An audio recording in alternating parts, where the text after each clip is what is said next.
We are inside Studio J. My name is Chris. I'm here with Abraham Alexander. And man, right out of the gate, congratulations. Thank you. Today is the big day. Today's the day. Thank you so much for having me. Your album is officially out. I don't know where to begin. Let's start with the title because there's some wordplay going on there. Yes.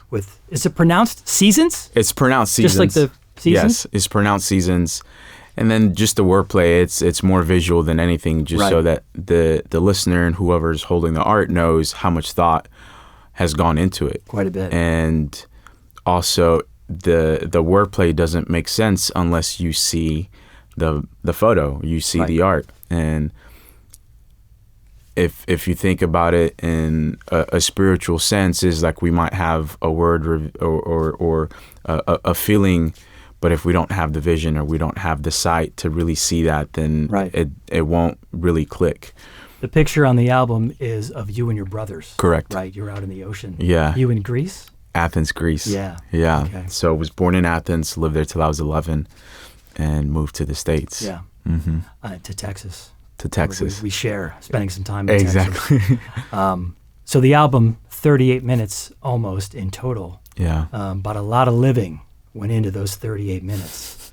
So it's almost, I assume, sort of a condensed, I don't want to say it's your life condensed, but maybe it is. How personal is the album for you? Extremely personal. You know, I was vulnerable, to say the least, and that was important to me because it took so long for me to get going on my musical journey, and felt that, like, if I'm not willing to be vulnerable and if I'm not willing to really bear it all, then what's the meaning of me pursuing music? Right. And so my idea of the concept for the record was a book.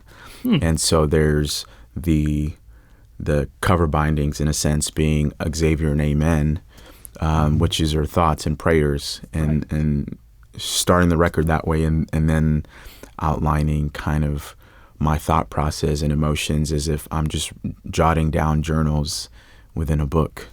But musically. Yeah. Exactly. Did you discover guitar in Greece or in Texas? No, in Texas. And so my dad played when I was in Greece, and he was a phenomenal player, but I wanted nothing to do with music, like absolutely nothing. Of course, because you don't want to be like your dad. Yeah, exactly. And so for me, sports was my thing, but something happened when I actually held the guitar for the first time, and held it when I was desperate. And when I did, it was as if someone gave me a pen for the first time. Wow. And it's like someone giving you a journal and telling you to write, and you don't have a pen. You don't have that utensil. And then as soon as you have that, you're able to not just write things down, but paint. And it was a surreal feeling. Do you literally remember that moment when you picked up that guitar? Absolutely. Where were you? What was your... So it was gifted, and I just went through a soccer injury, and the gift was pretty much stop complaining and like get going, and sitting in a room and just strumming, looking up YouTube videos, and I learned G, C, and D, and it was this like euphoric feeling of, what is this? Seriously, it's like, what is this that I'm doing, and why does it bring so much emotion out of me? There's one thing to see someone do it and feel some type of way, but there's another thing for you to feel the strings underneath your fingertips, and to feel the wave of the sounds that are coming out of the sound hole, and to feel the vibration within the body. Like it's special, and in a spiritual way as well, and in a way where you're doing that and you're feeling certain ways, and then you're able to bring something from a spiritual realm to the physical.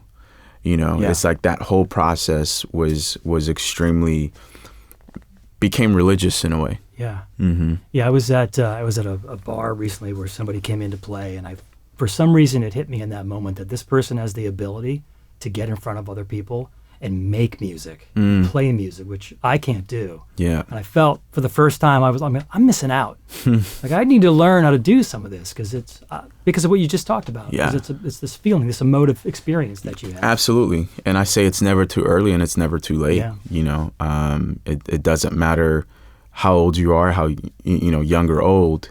And it doesn't matter what type of music that you make. There is a powerful spirit behind music that is a sonar, and it makes you understand or makes things, it makes you understand what you're feeling. And when you hear a song that connects, probably made 20, 30 years ago, but for some reason, it's speaking to your now. When you go back to that moment of picking up the guitar and you think about today where you've just released your first album, did you expect that? Was that intention?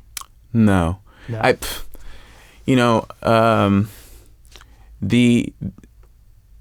The intention that I put within it was to put everything that I had within it. But I'm one that believes to have faith with an open hand and not with a closed fist. Because when you have something with a closed fist, that's actually when it runs out. Yeah.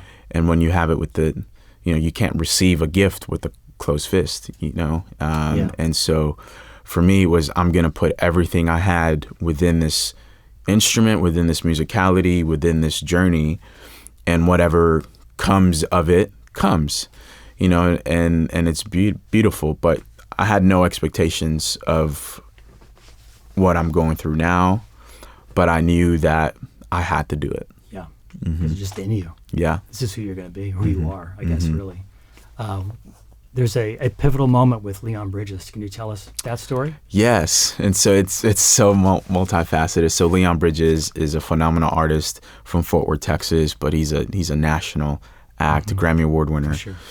And I was working at the bank at this point in time in my life, 2014. And I met a friend of mine, and he was living in this kind of loft space that was in Fort Worth, but there's nothing around this area. It's like was somewhat starting to get gentrified now in a sense, but there's nothing around there. It was just this particular loft space and then this empty warehouse. And so this friend was like, hey, come to my house after you get off work and let's hang, we'll take photos. And I go, he texts me that he's running late. And so I'm sitting in my car and I see these two guys getting out of their car and hauling amps into this building. Musical gear and things that I've never seen before, but just like YouTube or whatever. And so the voice in my head is like, go out and see what they're doing. I got out the car, went to go see what they were doing, and they're like, yeah, we're recording this guy named Leon, and we're just kind of looking for people. Do you sing? And I said, no. And they're like, can you hum? And I was like, yeah, I can hum. What? True story. Wow. And they're like, come the next day, and we would love to, having an extra a texture within the studio would be great. And so went the next day, and I was part of this magical experience. But to the thing of not having an expectation of what's going to be, but just, I say it's more important to be open than it is to be ready. Yeah. And so I was just open for anything and everything.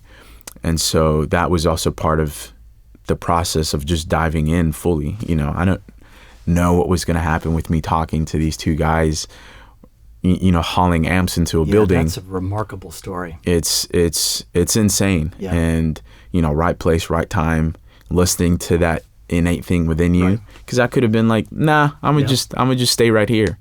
Yeah. Keep taking steps. Yes. And that's what you did there. Yeah. And great. Just being in that studio space, meeting Leon and becoming quick friends.